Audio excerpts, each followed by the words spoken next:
morning, ladies and gentlemen, all prime ministers, ministers, MPs, and ladies and gentlemen. Impact, our grandiose conference, is about innovation. What it really means. I looked into the internet page of Impact, and there is a statement that Impact is the most important and forward-looking conference, or one of the most important conferences, unlocking the future of digital world and future of innovation. That's great, but the famous 5 whys. Why and how and what really is behind that? Let's ask some difficult questions. What the innovations are going to bring about? What all those fantastic inventions and discoveries, what will they do? Where will they take us? And looking at this next decade of innovations, I was actually thinking about some patterns from the past.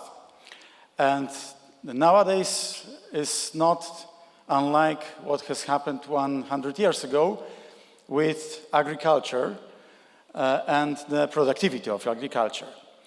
Productivity of agriculture 100 years ago increased dramatically, and millions of farmers employed in this sector actually lost their jobs.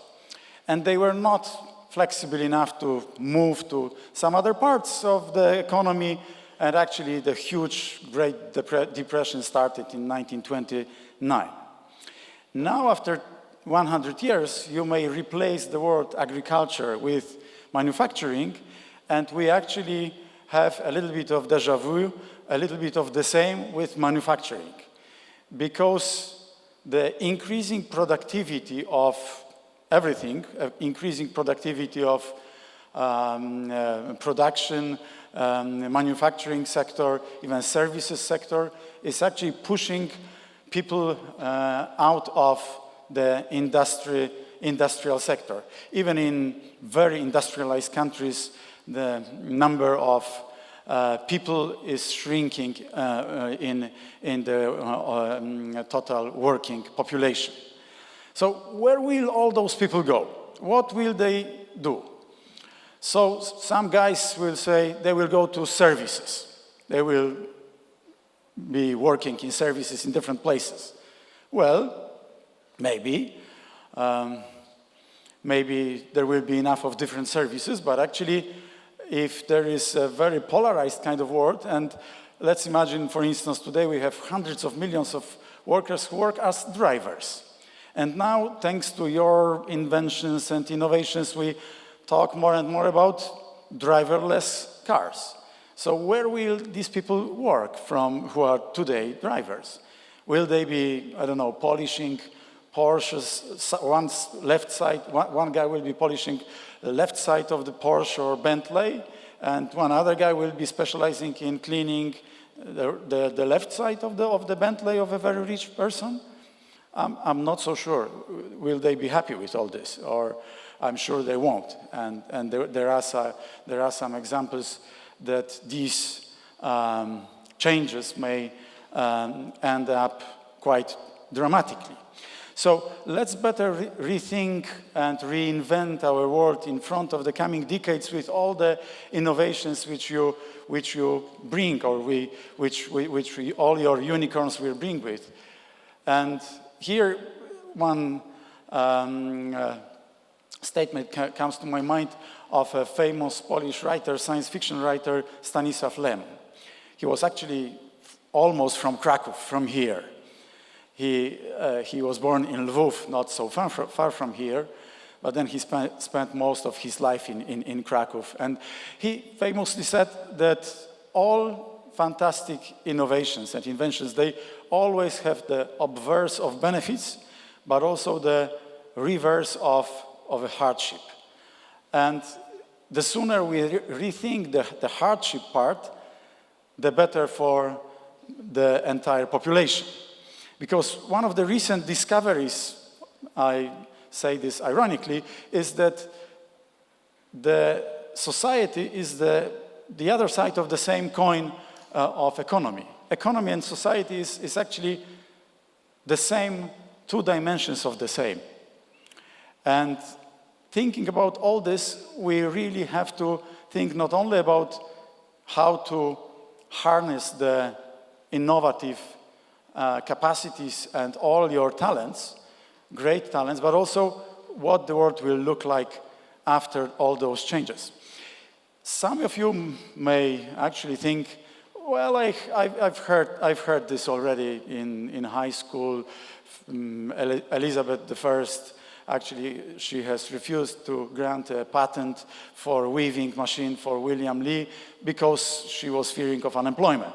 Or 200 years later, the famous legendary actually, Ned Ladd in 1779, destroying the weaving machines, or Franklin, the President of the United States, Franklin Delano Roosevelt, in his famous speech to the Union in 1940, speaking about all the innovation which is taking away, which is creating unemployment, as he said.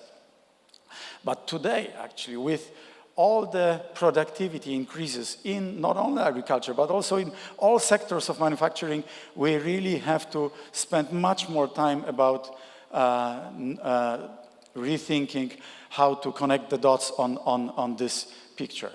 And the services, even the services which I mentioned, or the services are, we can also analyze them, and there will be less and less of imaginable services. Like in 1850, there were one hairdresser in England and in Wales per 3,000 inhabitants. Today, there is one hairdresser per 300 in the United Kingdom. So how far we can go with this service? Like 30, one barber for 30 or one for 3? There are 3 deputy prime ministers with you here at this conference, Mr. Gowin, Mr. Gliński, Morawiecki. I'm not going to be a barber. I'm completely talentless in this, and we cannot force people to do things which they cannot do, simply. So this is an indication how the digital revolution, which is the first revolution where Poland and most of the Central Europe can actively take part in, and we can capture the benefits from this revolution, how to shape also the social cohesion and social relationships with it. Stan Shi, the famous PC mogul from Taiwan, he has created this smile curve, or precisely the curved smile, where at the 2 ends of the smile, there is the highest value added of all the production cycle. So the first part is design and research and development and all the implementation of research. And then the last part of the smile curve, which is marketing, distribution, and the rest. And now the middle of the curve, with all what our government is doing, what we try to do with the new industrial platform 4.0, with the new laws which we have just adopted, accelerating amortization of innovative discoveries, or accelerated expenditures on research and development. With all this, we are going to try to move the middle part of the curve upwards, so that many people working in services and in production, they can really also capture some benefits of the new digital revolution. Because actually, to think that the benefits of the digital revolution and all the robotics and all the great innovations, they can go only to the pockets of the current owners of robots, and capital equals robots in that context, is actually wrong.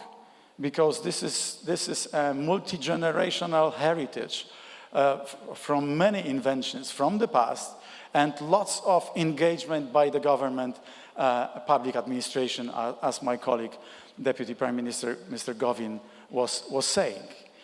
this all together, this is a concoction which creates this value added. And today, rethinking the rules, how the capitalism works and how the states work is also our key responsibility. I believe it's also a responsibility of such gatherings as this Congress. Because the entrepreneurial state and innovative state is fine, but we have to avoid the Titanic syndrome of disconnect between the wealthy and the rest of the society. We have to bring everybody on board. We are all on one ship, we can say. So it's extremely important as well. This is not the impact 2017 and all our unicorns. You are all going to be very rich. Okay, so that's great. But you know, there is some rest of the society, and we have to think about them as well. Robert Freeman from Harvard University, he was actually, he has defined 3 laws of robonomics.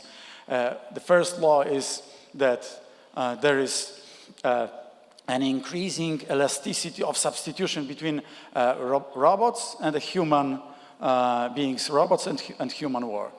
The second law is about the lowering cost of robots, and the third law, reducing cost of robots because of better and better technology, and the third is that income will increasingly go to the owners of all the technology equals robot equals capital in 21st century.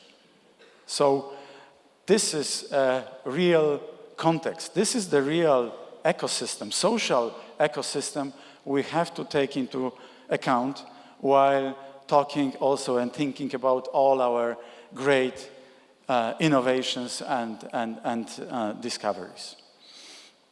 There is a medal given in the US Army for all the soldiers who have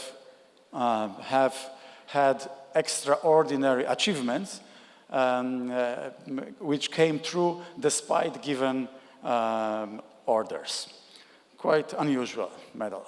So I also wish you to be brave enough to get through different boundaries to find this holy grail of how to connect the dots on the picture.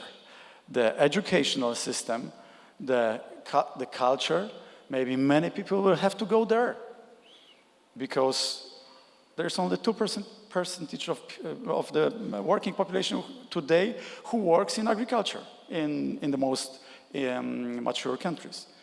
What if there will be only 2 or 3% of the population working in manufacturing sector in 15 or 20 years' time? Where will all that 95% of people go? So I wish you to be brave enough to think about all those questions and maybe find some answers one day, because this will mean that we live in a better and more just world, and I think your life will be better, and your inventions, your discoveries will serve the whole society. Okay, all the best, and thank you very much.